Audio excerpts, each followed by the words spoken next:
നിങ്ങൾ സ്ക്രീനിൽ കാണുന്ന ഒരു വാർത്ത ശ്രദ്ധിച്ചു. അത് അറബിയിൽ വന്നിട്ടുള്ളൊരു വാർത്തയാണ്. മിക്കവാറും ആളുകൾ ഈ ഒരു വീഡിയോ സോഷ്യൽ മീഡിയയിലൊക്കെ കണ്ടിട്ടുണ്ടാകും. വളരെയധികം പ്രചരിച്ചുകൊണ്ടിരിക്കുന്ന ഒരു വീഡിയോ ആണ്. പാകിസ്ഥാനിൽ ഒരു പിതാവ് തൻ്റെ മകളുടെ തലയിൽ ക്യാമറ ഫിക്സ് ചെയ്തുകൊണ്ട് മകളുടെ ഓരോ നീക്കങ്ങളും വീക്ഷിക്കാൻ വേണ്ടിയിട്ട് ക്യാമറ ഫിക്സ് ചെയ്തൊരു വീഡിയോ ആണ് ഇപ്പോൾ സോഷ്യൽ മീഡിയയിൽ ഇങ്ങനെ പ്രചരിച്ചുകൊണ്ടിരിക്കുന്നത്.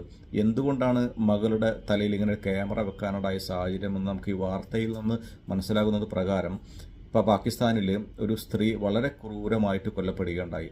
ആ സ്ത്രീ കൊല്ലപ്പെട്ടതിന് ശേഷം തൻ്റെ മകളുടെ ഒരു സുരക്ഷിതത്വം ഉറപ്പുവരുത്തുന്നതിന് വേണ്ടിയിട്ട്, ഒരു സേഫ്റ്റിക്ക് വേണ്ടിയിട്ടാണ് ഇങ്ങനെ ഒരു ക്യാമറ ഫിക്സ് ചെയ്തത് എന്നുള്ളതാണ് നമുക്ക് വാർത്തയിൽ നിന്ന് മനസ്സിലാക്കാൻ സാധിക്കുന്നത്.